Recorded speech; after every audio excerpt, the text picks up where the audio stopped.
Oke, kali ini ada salah satu cuitan dari warganet tetangga yang membahas soal kuliner dan merupakan makanan ringan di negaranya dan masuk nominasi Best Pancake in the World.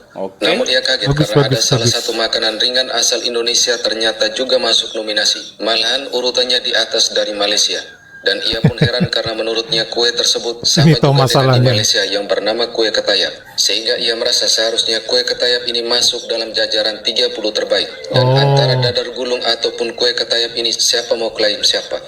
Baru-baru ni ada keluar ranking tau pasal best pancakes in the world. Pasal pancake-pancake paling sedap dekat dunia ni. Dan dessert kita terpilih masuk dalam top 50 juga, which is apam balik. Apam balik memang sedap lah. Kalau pergi kenduri lagilah sedap. Cuma bagi aku apam balik deserve atas lagi lah. Sebab aku tengok nama-nama yang ada tu, aku rasa macam tak perlulah kot masuk top 20 tu. Apam balik lagi sedap lah. Tapi aku perasan negara jiran kita pun menang juga tau. Hebat juga pancake dia orang kan. Tapi aku tengok lah, nombor 24 tu dadar gulung. Ada nombor 24 dadar gulung ni benda telur dadar ke kan. So aku pun google.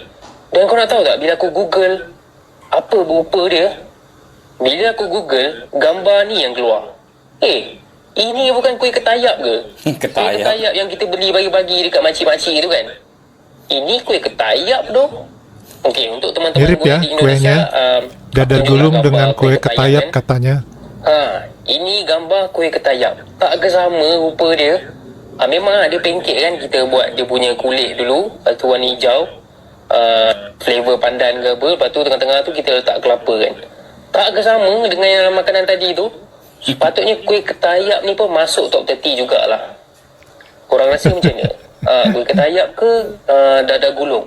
Siapa klaim siapa ni? Ya, persoalan siapa mau klaim siapa maka perlu ditelusuri dari asal muasal kue dadar gulung ini. Ya. Dadar gulung adalah salah satu makanan tradisional Indonesia yang berasal dari Pulau Jawa dan Sumatera. Ya, meskipun awal mulanya asal mula dadar gulung ini berawal dari Romawi yang dikenali dengan sebutan pancake. Namun ketika dibawa masuk ke tanah Jawa maupun Sumatera, makanan ini diolah dengan versi atau rasa Jawa maupun Sumatera. Kemudian tersebar ke beberapa wilayah di Indonesia hingga ke negara tetangga. Oke. Dan ketika berbicara klaim-mengklaim ini, perlu dilakukan penelusuran sejarah, karena terkadang istilah yang selalu digunakan bahwa itu adalah budaya Nusantara.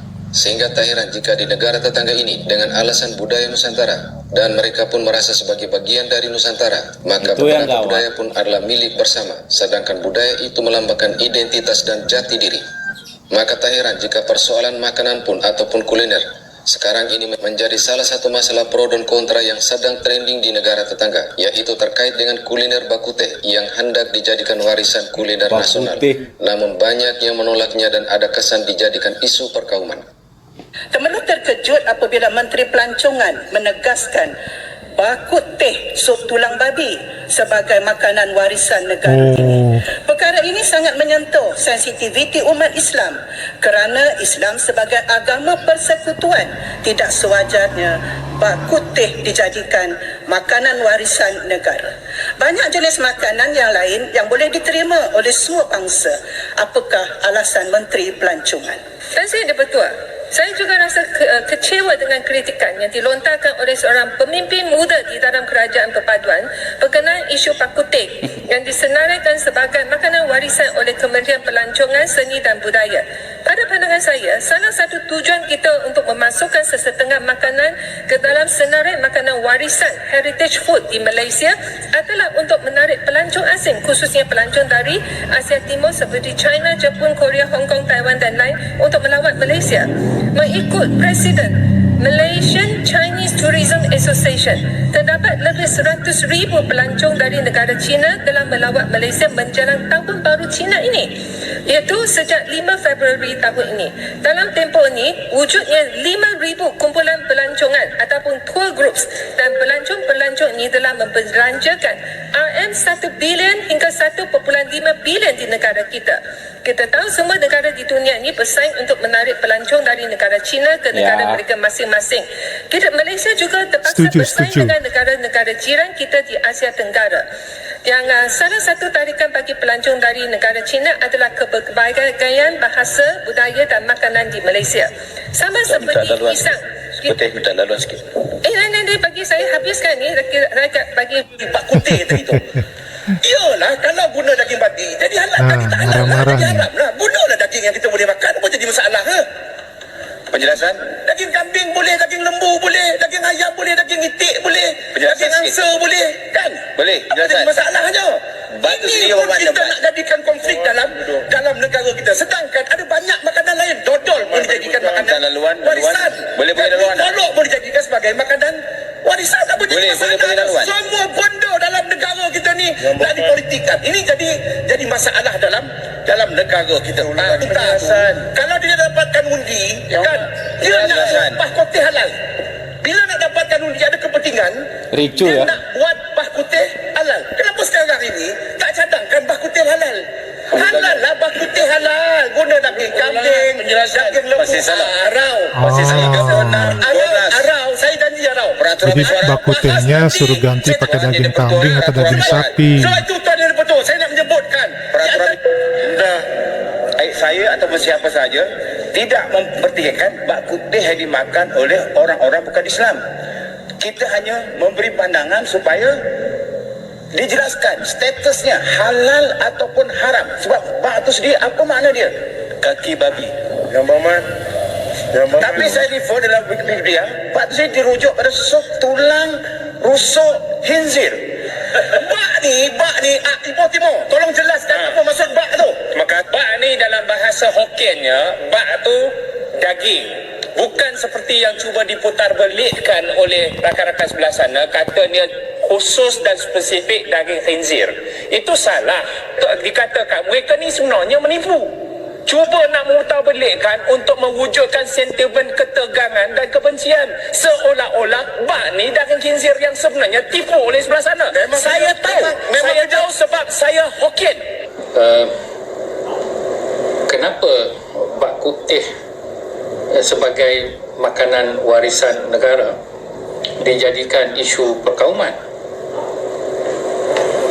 Jadi isu ini timbul apabila telah dinyatakan bahawa Kementerian Pelancongan dan juga Jabatan Warisan Negara telah mengiktirafkan bak kutih sebagai salah satu daripada makanan yang dikatakan warisan negara. Ya, tadi dalam salah satu statement kita bisa mendengar sendiri, dodol pun bisa dijadikan makanan warisan. Padahal jika di Indonesia dodol diketahui juga berasal dari Jawa, sebagaimana kata dodol itu berasal dari Pulau Jawa, yang berarti jualan. Dan secara histori dodol terdokumentasi pada kitab susastra dan beberapa prasasti di Ponorogo dari Perode Kerajaan Medang di Bumi Mataram pada abad ke-9 dan abad ke-10. Dan juga di Kakawin Ramayana yang ditulis pada abad ke-9 pada era Kerajaan Medang dipimpin oleh Dia Balitung. Oke, sudah bukan rahasia lagi bahwa negara sebelah ini memang sedang mencari jati dirinya ataupun identitas berbangsa dan bernegara. Ketika berbicara tentang jati diri ataupun identitas berbangsa dan bernegara, tidak hanya bicara pada soal simbol-simbol dan regulasi bernegara, namun juga aneka budaya sebagai bagian dari entitas suatu bangsa dan negara. Sehingga disitulah yang membedakan antara Indonesia dengan negara tetangga ini. Assalamualaikum warahmatullahi wabarakatuh. Kembali ke channel Pade. Kali ini yang kita akan reaksi adalah sebuah video yang menunjukkan bahwa ada seorang warga Malaysia yang bingung mau klaim suatu makanan, yaitu jenis pancake yang katanya di situ adalah merupakan makanan yang juga ada di Malaysia. Cuma sebutannya berbeda, tampayan apa-apa tadi itu ya. Nah, dadar gulung ini tadinya didefinisikan oleh beliau karena dia belum tahu seperti apa, ketika melihat gambarnya ternyata berbeda. Dia pikir adalah telur dadar yang digulung-gulung, ternyata bukan. Itu adalah semacam bentuk kue yang berwarna hijau kulitnya. Kemudian di dalamnya ada semacam gula merah dengan kelapa yang dicampur, yang menyebabkan rasa atau timbul rasa manis pada pancake tersebut. Nah, ini ternyata dianggap sama dengan yang ada di Malaysia. Mungkin bisa jadi memang sama.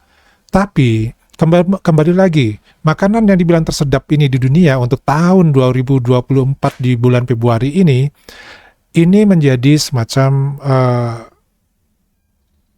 makanan yang menarik ya, di mana salah satu orang Malaysia ini tidak terima kalau makanan tersebut kenapa tidak hanya telur dadar yang disebutkan yang milik Indonesia, sementara hal yang sama, makanan yang sama itu adalah mereka juga punya yang namanya adalah ketayap. Kenapa di ketayap ini tidak muncul di dalam daftar 50 besar makanan pancake yang tersedap di dunia untuk tahun 2024? Nah, kalau kita lihat dari sejarahnya, tadi sudah diputarkan videonya juga, bahwa yang namanya telur dadar itu memang asli buatan Indonesia. Dan itu bisa dibuktikan dari adanya sejarah proses pembuatannya. Nah, kita tidak tahu yang disebut dengan ketayap di Malaysia ini, itu asalnya dari mana. Ya, kembali lagi itu adalah masalah yang perlu diteliti lagi. Nah, ini yang menimbulkan semacam masalah bagi Indonesia sendiri ketika ada dari negara tetangga kita meributkan apa yang ada di daftar dari 50 daftar terbaik ya pancake di dunia tahun 2024. Padahal Indonesia sejak munculnya dari pengumuman tersebut tidak pernah mereaksi ataupun mempersoalkan apa yang ada di dalam daftar tersebut. Tetapi karena ada reaksi seperti ini dari salah satu warga Malaysia, maka perlu kiranya kita sebagai warga Indonesia untuk menjelaskan kalau kita berdasarkan asal muasal dari makanan itu, tentu kita menganggap itu adalah dari Indonesia. Jadi kalau kita mau klaim, ya hendaknya telusuri dahulu dari mana asal muasal makanan tersebut. Begitu pula tadi yang di video berikutnya adalah dodol. Jangan sampai dodol ini nanti ketika masuk ke daftar makanan manis yang terenak di dunia, akhirnya juga jadi masalah ketika ada orang Malaysia yang mencoba untuk berpikir ini seharusnya milik kami, bukan milik orang Indonesia. Nah, silakan saja. Tapi Indonesia tidak pernah mempeributkan setiap daftar dari 50 makanan terbaik di dunia, itu tidak pernah menyebutkan atau tidak pernah meributkan ya ketika muncul daftar seperti itu. Nah, kemudian juga ada satu masalah yang menjadi hal yang membingungkan di Malaysia. Ini menunjukkan bahwa Malaysia ketika mencari jati diri itu masih bingung. Karena ada sebuah sup dengan daging yang dikatakan haram, karena Malaysia ini katanya adalah negara Islam, sehingga sup yang mengandung daging yang tadi itu tidak boleh menjadi makanan khas ya atau makanan yang menjadi warisan negara. Tentu saja ini membingungkan. Kenapa? Karena Malaysia itu terdiri dari 3 bangsa, yaitu ada bangsa Melayu, bangsa Tiongkok atau Cina, dan bangsa India. Ketiganya ini merasa memiliki satu hak yang sama untuk melestarikan adat budaya termasuk makanan dari masing-masing suku, dari masing-masing bangsa ini, sehingga bisa menjadi warisan negara. Ya. Namun hal ini menjadi perdebatan di parlemen. Karena apa? Karena Malaysia adalah menganut sistem Islam. Nah, ini bertentangan sekali dengan apa yang mereka anut tersebut, sehingga menimbulkan kegaduhan di parlemen. Bahkan di parlemen silakan saja makanan itu, sup itu bisa diangkat menjadi warisan negara kalau menggunakan daging kambing atau daging sapi, tapi jangan daging yang satu itu. Nah, jadi dari sini kita bisa melihat bahwa alangkah sulitnya untuk bisa membentuk satu kesatuan jati diri satu bangsa ketika dari sisi bangsa itu sendiri ya masih ada perbedaan yang nyata di dalam proses penyatuan tersebut. Tentu hal ini tidak mudah sekali. Nah, kita berharap hal ini bisa segera mereda masalah ini. Apakah nanti akan tetap sup tersebut dijadikan sebagai makanan khas warisan negara atau dibatalkan, atau mungkin dagingnya diganti menjadi daging kambing atau daging sapi. Tetapi kalau diganti menjadi daging kambing atau daging sapi, tentu itu menghilangkan ciri khas dari asal muasal, yaitu dari Tiongkok. Nah, bagaimana pendapat dari teman-teman mengenai masalah seperti ini?